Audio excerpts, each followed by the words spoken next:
Residents of Kakamega County. But over to you, Violet. Take it up.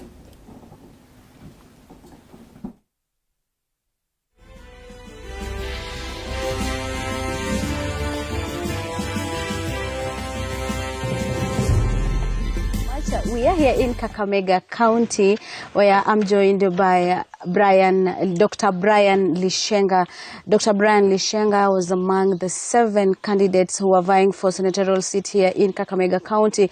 But of course, he didn't make it. He emerged the second, the first one being the Senator-elect Boni Halwale, and he came in second with over 100,000 votes, actually 195,000 votes. Let me bring him in, Dr. Brian Lishenga. How are you? I'm good. Congratulations, 195,000 votes for a first timer like you is a huge one. Well, thank you, and I want to thank the residents of Kakamega for showing tremendous trust in me. As you said, 195,000 residents of Kakamega voted for me. That is close to 45% of those who came for the election. And I don't take it for granted. I am very grateful. I think that they showed a lot of trust in me. There are some constituencies which I won outright, against my competitors. There are some constituencies which were a 50-50 race, to say. For example, Likuyani was a 50-50 race. Mumias East was also a 50-50 race. Sure. I won in Huisero, Mumias West, Butere. Yeah. I carried them by a wide margin, 60-something%. I lost to Lurambi by about 6 points, about 53 to 47%. And I am very grateful. I think that there's a lot of promise and lessons that I take from this. And I believe that the future leadership of Kakamega County is safe. The people show that they have confidence in the next generation.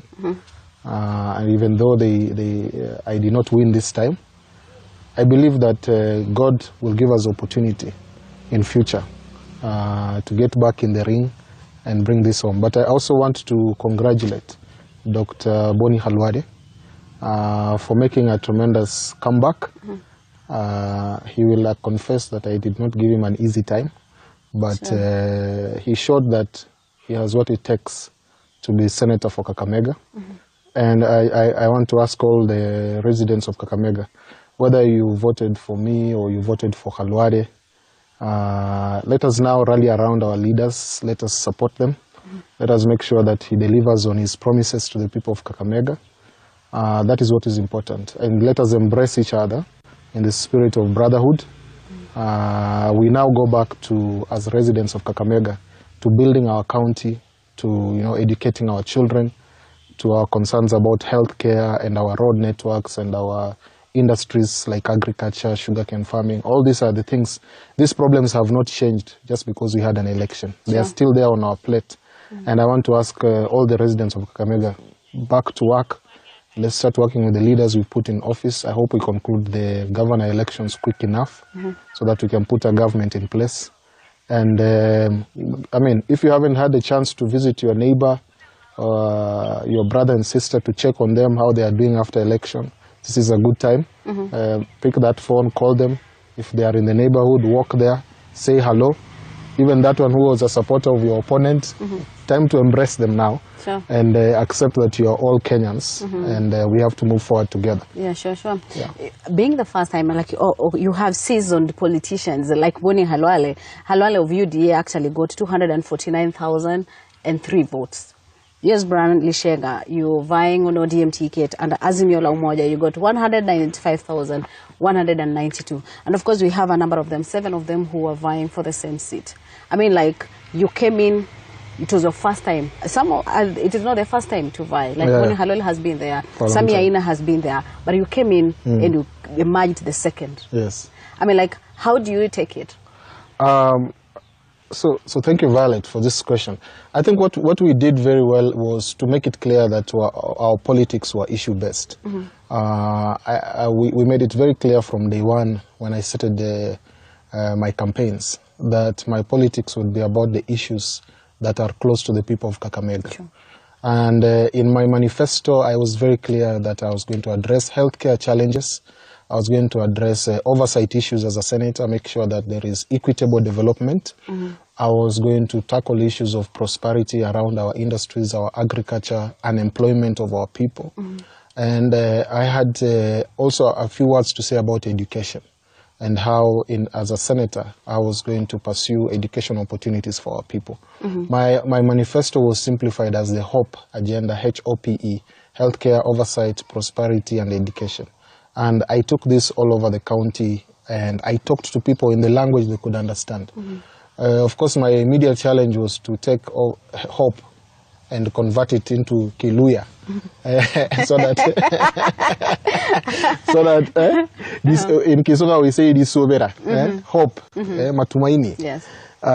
So my immediate challenge was, how do I talk in a language that our people will understand? You simplify. Simplify and also relate to them.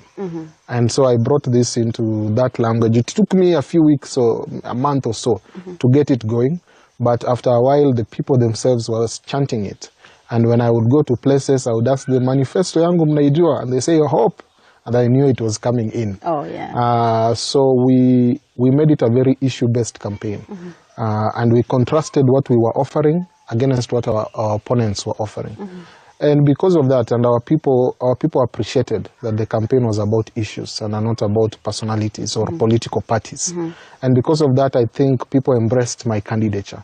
Where I might have struggled a little bit was being a newcomer. Yeah, sure. There are so many places I could not reach in time.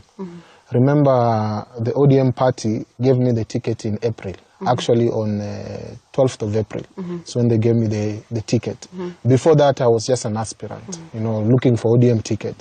And I was not... How was it in nominations? Because again, there is a lot of politics when it comes to matters nomination. Yes. How was it for you? It was very tough. Nomination process was not easy. It was very difficult. We had and I must thank my campaign team. I had a brilliant campaign team because we devised a strategy to get me the nomination, despite the fact that I was a newcomer. Sure. And the strategy worked. The strategy was this way. We realized that the party structure was there, the ODM structure was there, from grassroots all the way to county level. But it had been neglected by aspirants. And therefore, my campaign team decided deliberately that we will go and meet the owners of the party. Before even being invited, we invited them ourselves. So I went everywhere in Kakamega. I went to Likuyani, I went to Kwisero, I went to Malava, I went to Matungu. I went there, and every place I go, I gather the Women League of ODM, I gather the Youth League of ODM, and I sit down. It was very expensive, but it is what it took. I sit down with them and I tell them I have come to present myself. And first of all, the gesture itself was appreciated. They said, at least you have remembered us. And then secondly, when they listened to my agenda, they said, we think you have the right agenda to be the candidate for our party. So later on, when the ODM hierarchy in Nairobi was now consulting with the ground to hear what is the ground saying, they just kept hearing Brayo. Actually, Brayo. Brayo was the song. Yes, sure. Some people make you laugh that even the old Shosho, Washiere, when they were going to the polling station, they said, Brayo, we want Brayo. So we managed to create enthusiasm around my candidature. And we made it easy. Even the Brayo name, we made it easy for people to relate to me. Sure. Because they felt like we don't have to call him Mheshimiwa, we can just call him Brayo. And so that is how we convinced the party that I was the right candidate. There were other questions that came in, whether you had the resources to campaign. Sure. That was a big question.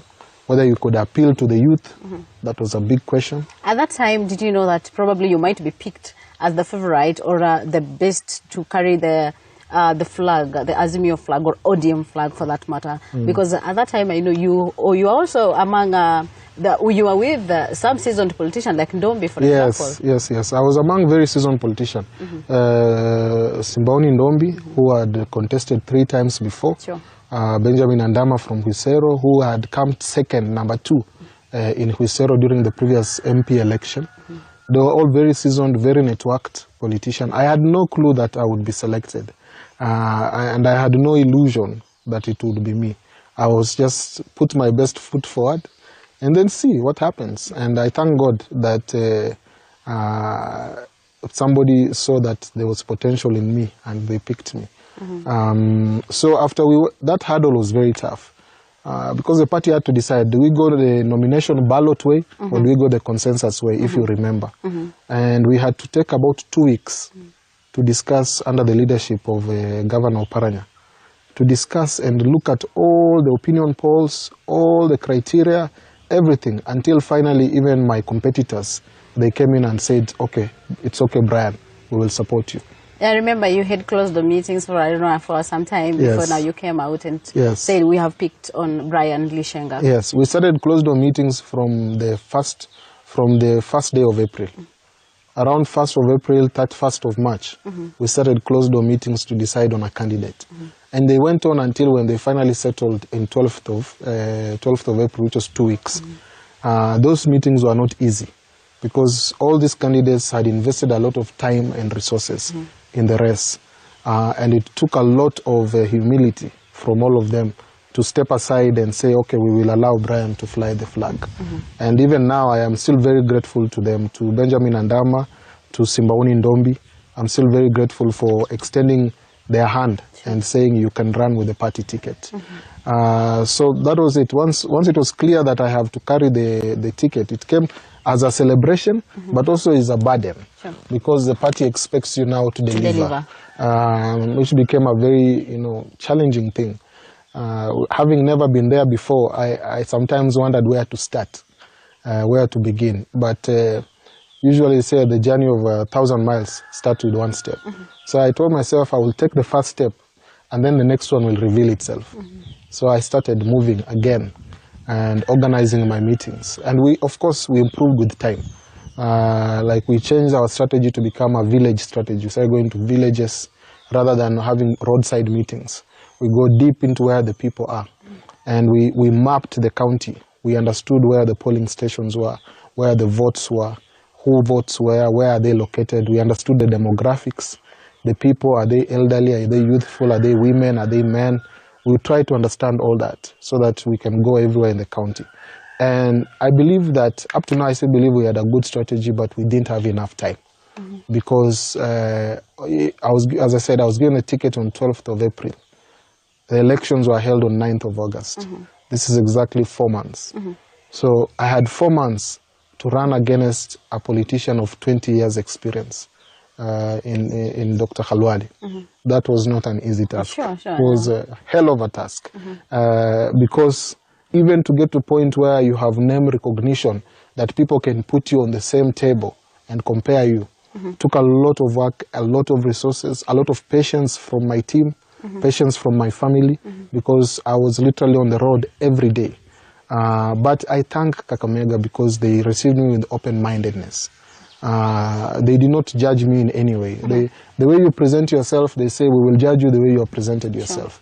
So I garnered a lot of support in places where, for example, a place like Likuyani, which, as I said, was a 50-50 race. Boni Khalwale carried Likuyani by 300 votes, 340 votes.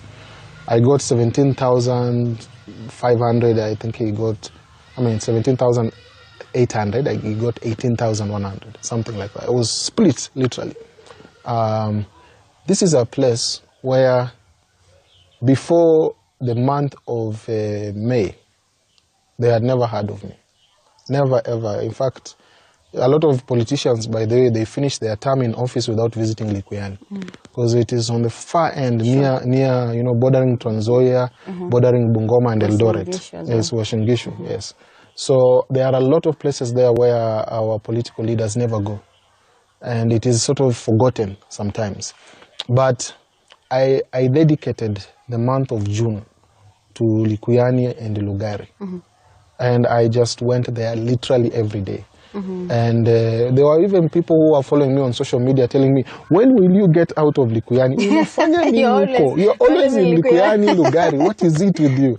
But you see, I understood that without me visiting Likuyani as often as I could, I would have been whitewashed in Likuyani and Lugari. So it's an opportunity of getting a number of votes. Yes. So I went there. In fact, it was an introduction mission. I was not hoping that I will get everything, but I wanted to introduce myself to Likuyani people. And I'm very happy if we got 50%, 49.5% of the vote. It means that with more time, we could have gained much more in a place like Likuyani. You've just said that you're a first-timer in politics. I mean, it is your very first time that actually we've just heard about Brian Lishenga when you were coming in as a senator. I mean, you're a medical doctor. You're a lecturer. Why leave all that? Why join politics in the first place? Well, it's very interesting. Politics is about the people. Politics is about the people. It is about the business of the people. Any doctor will tell you that what we are engaged in every day when we see patients, we are engaged in the people's business. And I discovered through my years in medicine and in the academic world that, and I was in leadership in those places. I discovered that there are some problems we have in our society that cannot be treated with an antibiotic. There are problems we have in our society that even if you have the best anti-cancer drug, they will not cure them. Even if you are the best doctor, you can operate with your eyes closed. There are problems in our society that you will not fix. For example, if I am seated in my desk in my clinic and you come and an old woman comes to my clinic and she's diabetic, hypertensive. And I know exactly what she needs. I'm a good doctor, I know exactly the prescription that will give her 5 more years in life. And I write her this prescription and tell her, Mama, go buy these drugs. Please make sure you swallow this one in the morning, this one in the evening, and don't ever miss your drugs. I tell her this. And then she's very grateful. She said, nimetembea Kenya yote, hakuna daktari ameniambia shida yangu. Leo umeniambia. Umenisaidia. Then she leaves. And I see her 2 weeks later, and her blood pressure is worse, and her blood sugar is worse. And I ask her, Mama, what happened? I thought we agreed. And she said, mtoto yangu, pesa ilikata. Hii dawa, nilienda nikauliza, sikuweza mtoto yangu. Now this for me, I saw thousands of such stories. This for me was heartbreaking. And one of the courses I have done in medicine is, for postgraduate, was family medicine. The thing about family medicine is that it teaches you to be an advocate for the patient. Advocacy is a key part of it. You don't just prescribe drugs. If the problem is worse, you must go to the root cause and speak for the patient. So from that training, I realized that unless we change the upstream problems why our healthcare system is collapsing, we will never, the downstream will be flooded. So that is the reason as to why you decided? I came out of it because I decided that with the leadership skills that I have and the experience I have garnered, I will be a better voice for my patients when I am in the Senate of the country or in the Parliament of the country, so that I can speak for them better from that pulpit. So I did not leave it because I didn't enjoy it. I love medicine. In fact, now that I have not been elected, I am looking forward to seeing my patients again, for instance. And are you going back to practice? Of course, I'll get once a doctor unless once a doctor is a doctor. Unless the government that we are going to form, they call upon me to serve in another capacity, I will go back to see my patients. But I love medicine because you have a chance to transform life. Among your manifesto, the 4 key issues that you highlighted in manifesto is health, oversight, prosperity, and education. I mean, like, do you think there was the oversight aspect of the incumbent at that time, the senator? was not doing whatever he was supposed to do?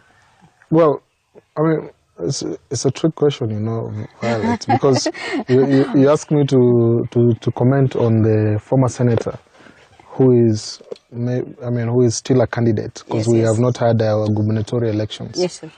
I wish I was commenting when that was over. What I do think, what I will say about myself is, I think that we have not done a good job to define the work of a senator. Not in Kakamega, in Kenya. We still think that a senator is a noisemaker. We still think that a senator is the official opposition to the governor. This is the wrong way we have defined the role of senator in Kenya and in Kakamega. Our people are still convinced that the senator is their opposition. That is the work of the county assembly. The MCAs are elected to check your governor. And so make sure you elect good MCAs. Sure. But the role of the senator as per our constitution is only two: revenue allocation and oversight of the revenue. Sure, sure. So negotiating for revenues for your county, and then following the revenue to ensure the revenue has been used well. It is not opposition to the governor. So when people talk of oversight, they equate oversight to opposition. Yeah, you need to oversee and get to see who is this stealing public money. No. Well, it's not about stealing public money, because it means that you assume, from the word go, you assume that your governor is a thief. You know, you are guilty until proven innocent. This is not how a senator should approach their work. A senator needs to be having the agenda of the people first.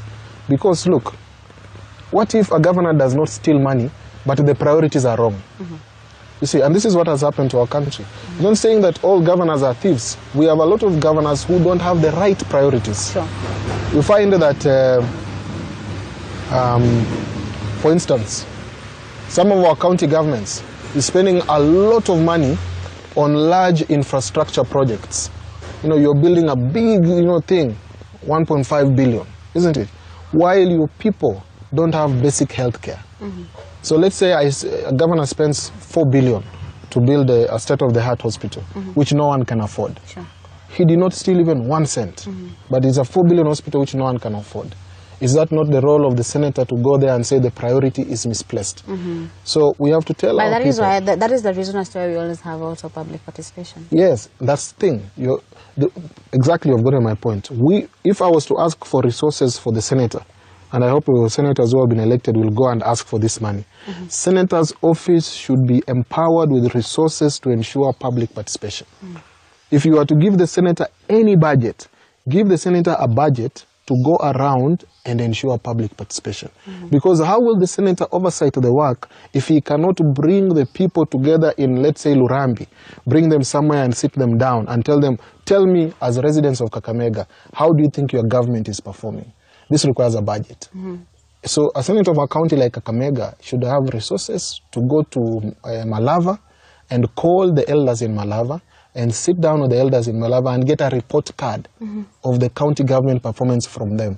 But we have disempowered the senator's office, not given it any resource, to the extent that now the senator has to look for problems on the governor for the senator to be resourced. This we need to change. And I hope the leaders, the senators we have elected this time, and even parliamentarians, because the other thing is I have to challenge MPs to stop looking at senators as competition. Because one of the issues we've had is that, you see, when you talk about providing a senator's office with funding, even if it was a motion to come to Parliament, it will have to go to the National Assembly and come to the Senate. Now, some of our MPs become afraid that if a senator has these resources, he will outshadow them. Now that brings me to another question. Why did you decide to go for Senate position and not MP, MCA? Because most of the people, especially the first timers, they always start small. They start with the MCA and then now they go for parliamentary and then Senate and maybe gubernatorial. You just decided to go county, I mean Senate. Why Senate and not any other position? Well,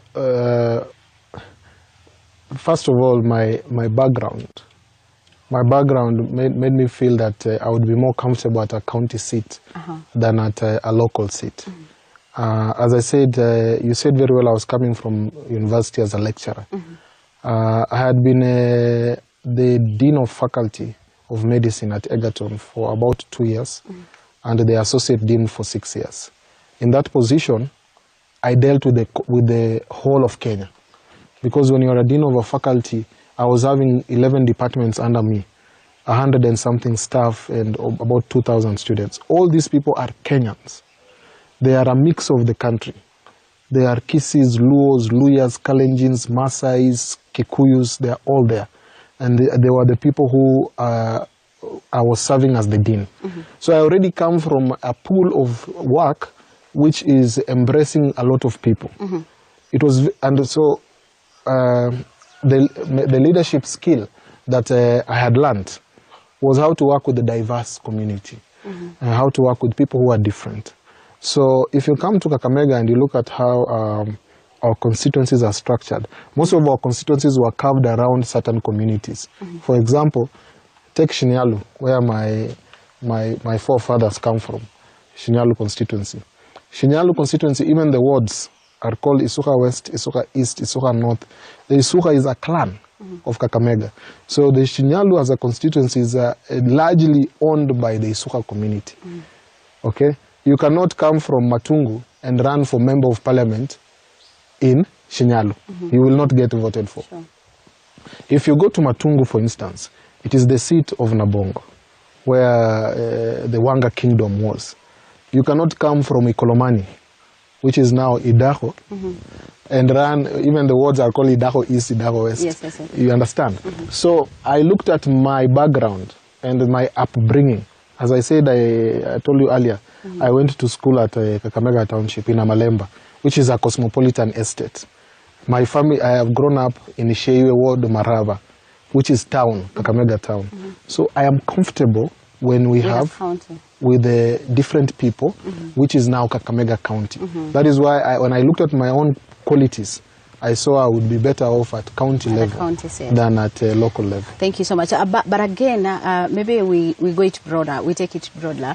As at now, you realize compared to other elections, the past election, this election we've seen a number of youths coming on board, you know, to vie for different seats, and we've seen some of them winning, like talk of Vihiga, Kakamega, Bungoma, our neighboring counties. Most of them, they have sent off they've sent home the old tax, you can say. Generation. Yes, and we have seen youths coming in. I mean, you are one of them.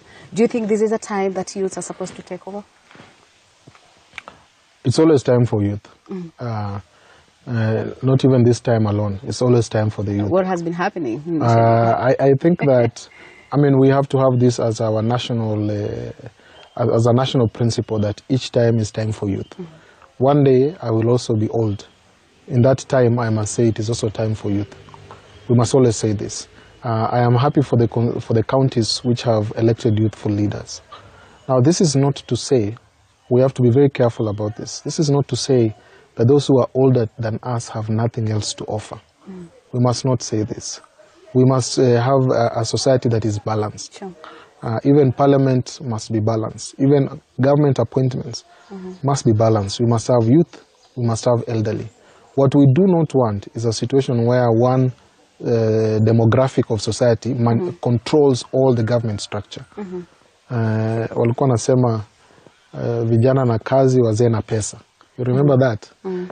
We have to avoid a situation where money is for the elderly, but work is for the youth. Yeah. So I am happy that young people have been given a chance, but I think we have more to do. We do not only need to give young people work to do, we need to make sure that the work gives them economic empowerment so that they can start transforming our country. Yeah. Yeah, comparing to, you've been in ODM under Azimio la Umoja. Yes. Last elections in 2017, Kakamega County delivered over 80% to ODM, that is Raila Odinga, and it is considered, of course, as a home turf of Raila Odinga. Do you think you're going to deliver that these elections, 2022? Let me see. This is a very good question. I'm trying to do some math. Well, I saw the numbers. It's a good question. I saw the numbers when I was walking around the polling stations. I think Kakamega will deliver 75% for Raila Amolo Odinga in this election. 25% will go to the DP's side. I still think it is an exemplary performance. We did 80% last time. We are doing 75% this time. I think we've still done well as a coalition. There's more coalition. Is there room for improvement? I think so. One of the things that we will have to do is, as I told you earlier, when I came in, I found that the party structure had sort of gone to sleep. We need to revisit the structure of ODM, make sure that it's not been invaded by people who are not sympathizers. Rejuvenate it, get the young people excited, get the women excited, create a better party platform. We need to do that if the party is to maintain its strength in Kakamega County. But I must say, I think overall, looking at the number of member of parliaments elected, 10 out of 12 elected under the Orange Party. We have done much better than we did last time. And I think that ODM still remains the most dominant party in Kakamega County. For the next 5 years, it will still be the most dominant. Maybe what is your message to Kenyans, especially as at now we are waiting for the big announcement, who will be the president in Kenya? My message to Kenyans is the same message I gave when I spoke about my own experience. I started by saying that I have, in my case, accepted the outcome of the election. I have accepted that I came in second. Someone else won the election. And this is the will of the people. And I have thanked the people. And I wish that the people go back to nation building. You embrace your neighbor, embrace your brother and sister, find out how they are doing. I know some of us, we have not had time to talk to family because of the elections. Some of us traveled. But now that this is subsiding, this is time to check on your people, check on how they are doing. And also remember that at the end of this process, we have to hold our leaders to account. Whoever we voted for, whether you voted for the other guy or for me, you have to hold them to account. You voted for them based on the promises that they have. Hold them to account, make sure that they deliver, make sure that in 5 years we live in a better country than we have right now, that in 5 years our children can go to school, our hospitals have drugs, our roads are passable, our homes have electricity and water. This is what is left now. So once the announcement is made, take some time. If you need to grieve.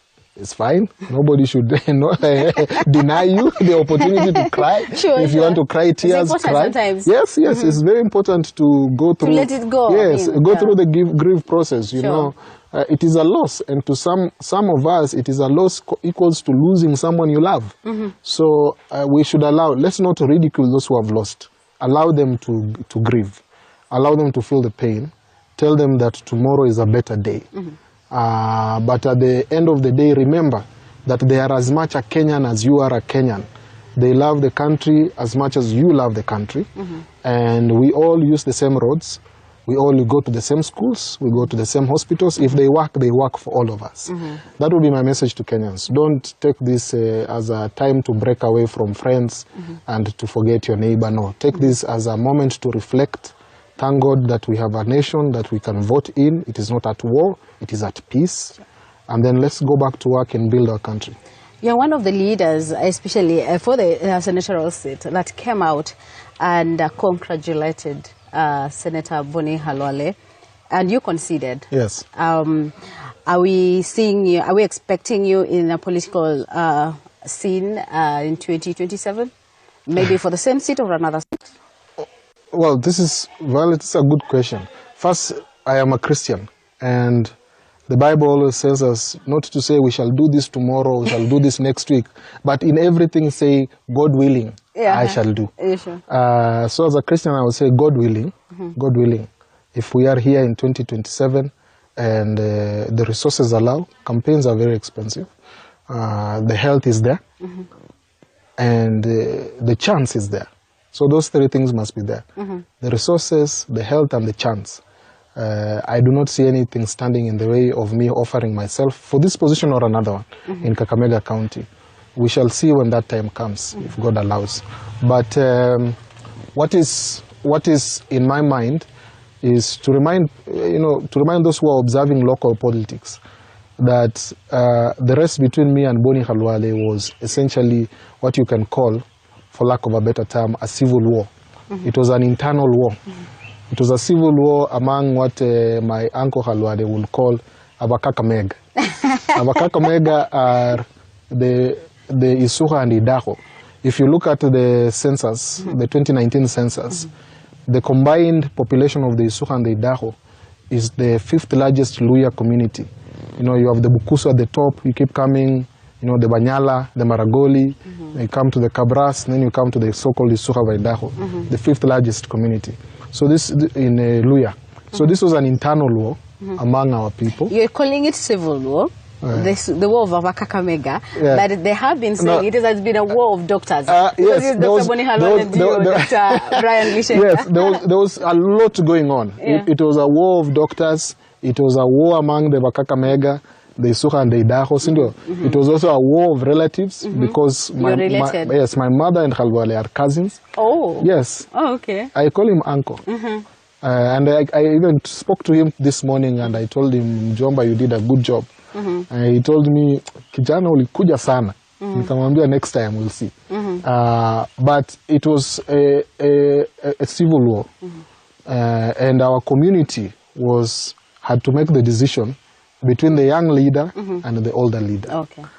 For now, they have decided that Khalwale can continue. But as we have talked about youthful leadership, there will have to come a time when even him himself has to be gracious enough to allow the next generation to take over leadership. And for now, my work as a citizen is to support the elected leaders and to make sure that they deliver for my people what they have promised, and which is what I intend to do. Your parting shot for as we end the show. First, to thank you for coming here to my home to interview me. You have not made me run around town. I must say I'm very grateful for you. Yes, sir. And also thank TV47 for the opportunity. And then tell all the residents of Kakamega and Kenya that our national anthem, the words of our national anthem, O God of all creation, isn't it? Yes. Neno Mungu nguvu yetu, ilete baraka kwetu. Yes. These are the words of our national anthem. Yes. Our national anthem is a prayer. O God of all creation, bless this our land and nation. Justice be our shield and defender. This is my words to the people of Kakamega and Kenya. That remember our national anthem is a prayer. And that justice will be our shield and defender, and we will love our neighbors. So thank you so much. So that is Dr. Brian Lishenga, who has been one of the candidates here in Kakamega County. He was vying on ODM ticket, and Azimio la Umoja, he emerged second with 195,000 votes. After Boni Khalwale, who was vying on ODM, UDA ticket, and Kenya Kwanza, who emerged the winner. Now he's the senator-elect here in Kakamega County by rank 245,000 votes. And so, as Brian Lishenga has said, he's ready to work with them, each and every leader that has been elected, but above all, let's embrace peace. As we end this show, I take it back to you.